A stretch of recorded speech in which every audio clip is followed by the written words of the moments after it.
Haruki कहीं जा ही रहा होता है, पर तभी वहाँ पर जाबुतन आ जाता है और उसने एक बी को पकड़ा होता है। जाबुतन, क्या तुम इसे खाने वाले हो? नहीं नहीं, क्या तुम पागल हो गई हो? मैं इसे क्यों खाऊंगा? हारुकी उस बी को देखता है। दरअसल वो बी एक क्वीन बी होती है। वो बी काफी परेशान होती है और हारुकी उसकी परेशानी समझ के उसके लिए एक अच्छा सा घर बना देता है और बस 10 दिनों में वो भी अपने लिए एक बड़ा सा छत्ता भी बना लेती है। हारुकी इन लोगों के लिए काफी परेशान होता है, तो वो सोचता है कि यहाँ पर आसपास एक फूलों का बगीचा बना दे ताकि उन्हें सेहत के लिए दूर जाना न पड़े। किया उसके पास आती है, पर इतना बड़ा छत्ता देखकर वो भाग जाती है। इन 10 दिनों में हारुकी ने काफी बड़ा गड्ढा बना लिया होता है। हारुकी सोच रहा होता है कि जो वो पानी का रास्ता है वो पत्थर से बनाएगा, पर लिया उससे कहती है कि इतने सारे पत्थर इस जंगल में पाना काफी ज्यादा रेयर है, लेकिन हम अगर वुड से भी बनाएं तो भी लीकेज हो सकता है। तो ये सब सुन के हारुकी को एक आइडिया आता है और वो अपने ऑलमाइटी टूल से मिट्टी को एक ब्रिक जैसे शेप में बनाता है। तो आप सब सोचोगे कि हारुकी के पास इतना सारा मिट्टी कहाँ से आ गया। एक्चुअली जो हारुकी ने गड्ढा बनाया था उसकी ही मिट्टी यूज करने वाला है। तो वो सब लोग वाटरवे को बनाने लग जाते हैं और उन सभी ने मिलकर वाटरवे को काफ़ी जल्दी बना लेते हैं और पानी भी काफ़ी अच्छी तरीके से आ रहा था और साथ ही में वाटरवे में मछली भी आ रही थी। इससे वो लोग के लिए मछली की भी बंदोबस्त हो जाती है। वो कुछ सोच ही रहा था, पर तभी वहाँ पर एक बहुत बड़ी मछली आ जाती है और हारुकी डरते हुए जल्दी से अपने ऑलमाइटी टूल से उस मछली के टुकड़े टुकड़े कर देता है। और तभी अगले सीन में हमें दिखाया जाता है हारुकी को जो कि मछली पका रहा था। तो जब वो पक जाता है, लू और तिया उसे खाने में थोड़ी घबरा रही होती है और वो दोनों कहती है कि नहीं तुम ही खाओ क्योंकि तुमने इसे काफी मेहनत से बनाया है ना। तो हारुकी उसे खा लेता है और हारुकी को वो काफी पसंद आता है और वो लू और तिया को भी खाने देता है और उन्हें भी ये काफी पसंद आता है। तभी पीछे से सारे एल्फ उन्हें ही देख रहे थे क्योंकि उन्हें भी वो मछली खाना था। इसके बाद वो लोग काफी सारी मछली को पकड़ लेते हैं और उन्हें सुखाने के लिए रख देते हैं। तो अब जबकि उनके पास काफी सारा पानी था, हारुकी डिसाइड करता है कि अब वो लोग चावल की खेती करेंगे। तो हारुकी चावल रोपने के लिए जगह तैयार करता है, यानी कि खेत बनाता है और उसमें पानी भी डाल देता है। तो इसके बाद वो सब एल्फ पानी में चले जाते हैं और हारुकी भी उनके लिए चावल के बीज ले आता है और वो सब लोग मिलकर पूरे खेत में बीज लगा लेते हैं। मुझे पता नहीं ये पानी की वजह से हुई या फिर मेरे ऑलमाइटी टूल से, पर चावल काफी जल्दी उग गए। हारुकी बता ही रहा था कि चावल को कैसे काटते हैं, पर वो सारे एल्फ तो काफी जल्दी काट लेते हैं और अब उन्होंने उनको सुखाने के लिए रख लिया होता है। हारुकी, वैसे हम इसको क्यों सुखा रहे हैं? हम लोग इसकी नमी को हटाने के लिए इसको सुखा रहे हैं। तुम्हें तो इसके बारे में काफी पता है। तभी हारुकी मन में सोचता है कि जब मैं हॉस्पिटल में था मैं एक आइडल को देखता था, तभी से मुझे ये सब करना आया था। चावल के डालियों को निकालने के बाद और उसे साफ करने के बाद चावल तैयार हो जाता है। अब हारुकी उसको पकाने लगता है, पर वहाँ पर तो आग नहीं होती है। तो वो लू से कहता है, लू तो पूरी जगह को उड़ाने के लिए पूरी तैयार होती है, पर हारुकी इसको समझाता है कि हमको सिर्फ थोड़ी सी आग चाहिए। जब राइस पक जाता है, हारुकी इसको किसी को भी खाने नहीं देता है क्योंकि वो सबके लिए राइस बॉल बना रहा था। सभी लोग पहली बार चावल खा रहे थे और उन्हें ये काफी पसंद आता है, पर हारुकी के लिए तो कुछ भी बचा नहीं था, पर फिर भी वो काफी खुश हो जाता है क्योंकि बाकी सबको ये काफी पसंद आया था। तभी अगले सीन में जब वो खेत से निकल रहे थे, बाकी सारे एल्फ ने तो अपने मैजिक का यूज करके अपने आप को साफ कर लिया होता है, पर बेचारे हमारे हारुकी को तो खुद ही साफ करना पड़ता है। तो इसलिए वो डिसाइड करता है कि वो अपने लिए बाथ हाउस बनाएगा। वो सभी को समझा रहा होता है कि बाथ हाउस क्या होता है और इसे कैसे बनाना है। तभी वो लोग मिलकर बाथ हाउस को बनाने लगते हैं। काफी अच्छा लग रहा है। हाँ, अरे क्या तुम ठीक हो? तुम थोड़ा सा परेशान लग रहे हो। तभी हारुकी कहता है कि क्या ये ठीक है हम नहाने के बाद पानी फिर से रिवर में ही डाल दे? ओह, तो ये प्रॉब्लम है, हम इसके लिए स्लाइम यूज कर सकते हैं। स्लाइम, ये क्या होते हैं? तभी टिया कहती है कि दरअसल स्लाइम लोग वेस्ट प्रोडक्ट को खाते हैं, एक तरह से वो लोग नेचर के क्लीनिंग मशीन से। और हारुकी ने तो स्लाइम्स के बारे में अपनी दुनिया में कुछ और ही सुना होता है।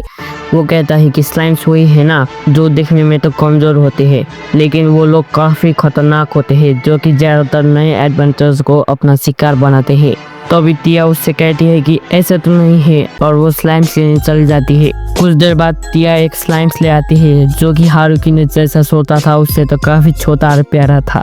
उसके बाद हारुकी कुछ स्लाइम्स को अपने कुएं में डाल दिया होता है, पर टिया का दिमाग तो कहीं और ही चल रहा था। उसने कुछ स्लाइम्स को टॉयलेट में डाल दिया होता है। उसके बाद पानी भी गर्म हो जाता है। हारुकी उनको बता ही रहा था कि नहाते कैसे है, पर वहाँ पर किसी को भी उसकी बात समझ में नहीं आ रही थी, तो वो सब कहते हैं कि हमें दिखाई दो कैसे नहाते हैं। जिसके बाद हारुकी उनको दिखाने लगता है कि नहाते कैसे। सबसे पहले वो अपने कपड़े को उतारता है और अपने बॉडी को साफ करके बाथटब में चला जाता है। तभी ये देखने के बाद सारी लड़कियां जल्दी से बाथटब में आ जाती है। हारुकी थोड़ा शर्मा रहा होता है क्योंकि वहाँ पर सारी लड़कियां ही थी। तभी हारुकी सोचता है कि वो उसके लिए एक अलग से बाथटब बनाएगा, पर तभी लड़कियां कहती है कि ये तो भेदभाव है, हम लड़कियां भी लड़के के बराबर होती है, तो तुम्हें अलग से प्रायोरिटी नहीं मिलेगी। तो हारुकी भी मान जाता है, नहीं मानना पड़ता है। दूसरी तरफ वो वुल्फ ने और एल्फ लड़कियों को पकड़ लिया होता है। तभी लिया कहती है कि ये एल्फ भी हमारे साथ ही रहते थे, पर जब हमने गांव छोड़ दिया हम लोग अलग अलग हो गए। तो हारुकी उनको रहने देता है। भाई साहब, यहाँ पर कितनी लड़कियां आएंगे, कम से कम एक लड़के को तो आने दो। जिसके बाद कुरो अपना सैड स्टोरी बताने लगता है। मेरा नाम कुरो है, जो कि मुझे मेरे मास्टर हारुकी ने ही दिया था। मैं जब से पैदा हुआ था मैंने अपने पूरे जिंदगी को वही फॉरेस्ट में अकेले ही बिताया था। मैं आज तक किसी से भी एक भी फाइट नहीं हारी थी, स्पेशली मेल से। तो मैं सोचता था कि मुझे कोई हरा नहीं सकता, और मेरा जो मन करता था मैं वही करता था। लेकिन एक दिन मैं एक लड़की से मिला जिसने मुझे हरा दिया, और उसके बाद मैं और वो लड़की साथ में ही ट्रैवल करते थे। एक तरह से मैं उसका गुलाम बन गया था।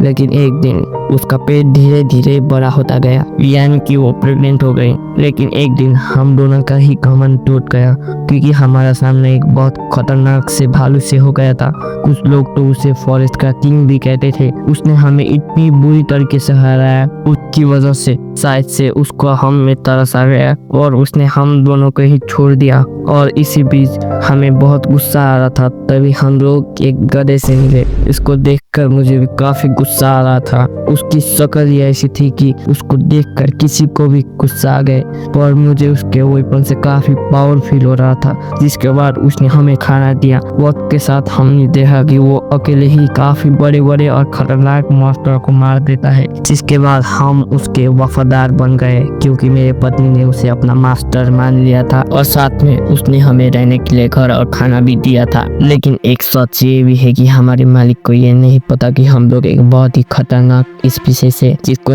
इन्फर्नो वुल्फ्स कहते हैं। वही दूसरी तरफ उनका नया घर भी तैयार हो जाता है। अंदर घुसते ही एक काफी बड़ा हॉल होता है। हारुकी का रूम भी काफी सुंदर होता है, और उसके बगल में ही डाइनिंग रूम होता है, जहाँ पर सब लोग मिलकर खाना खा सकते हैं। और किचन सबसे लास्ट में होता है, और उनका स्टोरेज रूम भी काफी बड़ा होता है। सबको अपने अपने रूम पसंद आता है, पर तभी हारुकी को एक रूम दिखता है जो कि लॉक्ड होता है। तो जब वो दरवाजे को खोलता है, वहाँ पर डबल बेड होती है। तो हारुकी ऐसा दिखाता है कि उसने कुछ भी नहीं देखा। जिसके बाद लिया उससे कहती है कि अगर तुम्हें इस घर में कुछ भी कमी दिख रहा है तो तुम मुझे कह सकते हो। हारुकी हाँ करता है। सभी लोगों ने काफी मेहनत करा होता है। तभी टिया उससे पूछती है कि आज हम लोग क्या खाने वाले हैं। तो हारुकी आज करी बनाने के बारे में सोच रहा होता है, पर यहाँ के लोगों को तो इसके बारे में पता ही नहीं होता है। हारुकी बताने लगता है कि दरअसल जो करी है उसको बनाना काफी इजी है, और उसकी बात किसी को भी समझ में नहीं आ रही होती है। तो हारुकी उनको अपने एक सीक्रेट फार्म में ले आता है, जो कि उसने आज तक किसी को भी नहीं दिखाया था। दरअसल इस जगह का ऐसा क्लाइमेट ही नहीं है जिससे कि ये सब प्लांट्स उग जाए। ये तो हारुकी के ऑलमाइटी टूल से हुआ है। हारुकी दरअसल यहाँ पर मसाला को उगाया होता है। वो उन्हें जीरा, हल्दी का पौधा और बाकी सब भी दिखाता है। जो हल्दी का पौधा है हमें उसको सुखाना पड़ेगा, तभी जाकर वो तैयार होगा। तो वो लोअर टिया को काम दे देता है। ऐसा करते उन लोगों ने काफी सारे मसाला को खत्ता कर दिया होता है।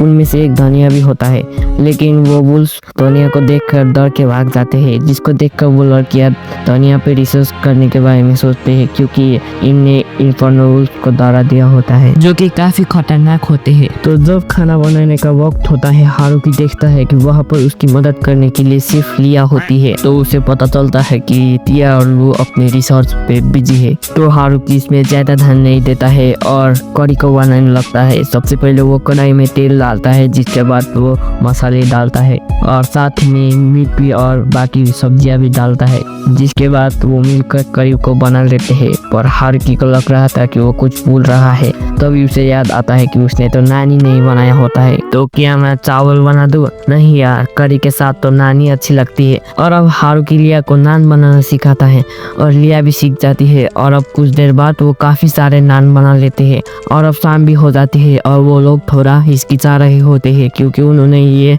आज से पहले कभी नहीं खाया था। अब हारुकी उनको दिखाने लगता है कि करी के साथ नान कैसे खाते हैं। उसको इतने चाव से खाते देख बाकी सब भी इसको खाने लगते हैं और बाकी सबको भी ये काफी पसंद आता है। हारुकी कह ही रहा था कि तुम जितना चाहो उतना खा सकते हो, लेकिन बाकी सब तो पहले ही लाइन में बैठ चुके थे। तो हारुकी सोचता है कि क्या मैंने खुद के ही पैर में कुल्हाड़ी मार ली, और जो सोचा था यही होता है, उसके लिए कुछ भी नहीं बचता। पर फिर भी वो काफी खुश हो जाता है क्योंकि बाकी सबको ये काफी पसंद आया था। अगले दिन हमें पता चलता है कि सर्दियां भी आने लगते हैं, तो हारुकी उसके लिए तैयारी करने लगता है। वो जाबूतन से कुछ गद्दे बनवा लेता है और सभी भी अपनी अपनी तैयारी कर रहे होते हैं। तो हारुकी कुछ बॉक्सेस बनाता है जिसमें कि वो वेजिटेबल को रख पाए, और तिया और लू भी उनके पेट के लिए खाना जमा कर रहे होते हैं क्योंकि सर्दियों में वो लोग शिकार नहीं कर पाते। तो उनको मैजिक यूज करता देख हारुकी भी मैजिक को यूज करने लगता है, पर एज यूजुअल उससे मैजिक नहीं होता है। और रात में हारुकी लू से कहता है कि मुझे भी मैजिक यूज करना है जैसे तुम लोग करते हो। मैजिक को रोज देखने के बाद मुझे लगा था कि ये काफी इजी होगा, जैसे कि अपने कपड़े को साफ करना और तिया की तरह गोलेम बनाना। पर तभी लू कहती है कि तिया का वो मैजिक तो काफी हार्ड होता है, इनफैक्ट मैं भी उसे अच्छे से नहीं कर पाती। तिया तो मैजिक में काफी अच्छी है। हारुकी के मुंह से तिया की तारीफ सुन के लू थोड़ा उदास हो जाती है। मैं भी बहुत कुछ कर सकती हूँ जो तुम्हें पता नहीं है। तो हारुकी कहता है कि हाँ, तुम भी काफी अमेजिंग हो। इनफैक्ट यहाँ पर सभी लोग काफी अमेजिंग है। यहाँ पर सिर्फ मैं हूँ जो थोड़ी बहुत गार्डनिंग, कुकिंग और फार्मिंग करता है। क्या तुम पागल हो गए हो? तुम तो काफी ज्यादा अमेजिंग हो। फॉरेस्ट ऑफ डेथ में सर्वाइव कर पाना एक बहुत बड़ी बात है। ऐसा सिर्फ तुम करता हो आज तक। तो ये सुनकर हारुकी भी खुश हो जाता है। तो सर्दी अभी आ जाती है। सब लोग ज्यादातर अंदर होने की वजह से वो काफी बोर हो जाते थे, इसीलिए हारुकी उन सभी के लिए कुछ गेम्स बनाता है जैसे कि चेस और भी बहुत कुछ। हारुकी उनको समझाने लगता है कि ये कैसे खेलते हैं और तिया समझ लेती है कि ये गेम कोई इजी नहीं है और हमें कुछ स्ट्रेटेजीज को यूज करना पड़ेगा। दरअसल बाकी सबको ये एक इजी गेम लग रहा था। तभी हारुकी कहता है कि हाँ, तुम सही हो, तुमने तेरे काफी जल्दी समझ लिया। हारुकी के मुंह से तिया की तारीफ सुन के लू को थोड़ा बुरा लगता है, इसलिए वो तिया को एक गेम के लिए चैलेंज कर देती है और तिया भी मान जाती है। तो तिया जीत रही होती है, तभी लू जानबूझकर वो बोर्ड को तिया के मुंह पर ही मार देती है और कहती है कि तिया गलती से हो गया। अब जो हमें ये पता नहीं है कि पीसेस कहाँ कहाँ थे, तो हम फिर से शुरू करते हैं। पर तिया ने अपने मैजिक का यूज करके पीसेस को फिर से अपने अपने जगह में डाल दिया था। पर लू इसको बार बार करने लगती है, पर तिया भी इसे बार बार ठीक कर देती है। दूसरी तरफ लिया भी एक एल्फ के साथ रिवर्सी गेम खेल रही थी और कुरो उसको सिखा रहा था। ये देखकर हारुकी काफी हैरान हो जाता है और बाकी वुल्फ्स भी चेस खेल रहे थे। बाहर से तो वो लोग काफी नॉर्मल दिख रहे थे, पर अंदर ही अंदर उनके बीच काफी इंटेंस मैच चल रहा था। और वहाँ पर लू भी आ जाती है और कहती है कि अरे वो से खेल रहे हैं, इनको तो मैं काफी आराम से हरा दूंगी। लेकिन थोड़ी देर के ही बाद वो हार के एक कोने में अकेले बैठ रही थी। सभी लोग वहाँ चौक के एक इंटेंस मैच खेल रहे थे। हारुकी के लिए सभी चीज काफी अच्छी लग रही थी, पर एंड में वो हार ही जाता है और कुरो के सबसे ज्यादा पॉइंट थे। इस बात से हमें ये पता चलता है कि कुरो काफी ज्यादा इंटेलिजेंट है। और ये सब देख के हारुकी भी लू के साथ वही कोने में चला जाता है। हारुकी कहता है कि सारा दिन एक ही जगह में बैठने से हमारी हेल्थ अच्छी नहीं होगी, इसीलिए उसने घर में ही मिनी बॉलिंग बना लिया होता है। हारुकी उन प्रिंस को टाइटल देने लगता है जैसे कि पायरेट्स, बंडेट्स। तभी लू से पूछती है कि हम इसको क्यों मार रहे हैं और नीचे गिरा रहे हैं। तो हारुकी कहता है कि बुरे इंसान को मारने के लिए, जिसके बाद वो एक और बार मारता है और सारे प्रिंस गिर जाते हैं। पर जब लू उसको एक ट्राई देती है, वो एक ही बार में सारे प्रिंस गिरा देती है। ये देखकर हारुकी थोड़ा दुखी हो जाता है और इसी तरह खेल खेलते खेलते और मस्ती करते करते सर्दियाँ भी चल जाती है और स्प्रिंग आ जाती है। वो लोग रोज की तरह अपने अपने काम कर रहे थे पर तभी जाओटन फिर से घंटी बजाता है और वो लोग जल्दी से वहाँ पर देखने चल जाते हैं। तभी हारुकी कहता है कि क्या ये एक ड्रैगन है? पर तिया उससे कहती है कि वो कोई ड्रैगन नहीं है, वो भाईवन है जो कि ड्रैगन से भी खतरनाक होते हैं। तो अब क्या होगा? क्या हारुकी अपने लोगों को बचा भी पाएगा या फिर वो भाईवन सभी लोगों को डिस्ट्रॉय कर देगा? वो जानने के लिए जल्दी से चैनल को सब्सक्राइब कर दो ताकि अगला वाला पार्ट आपसे मिस ना हो।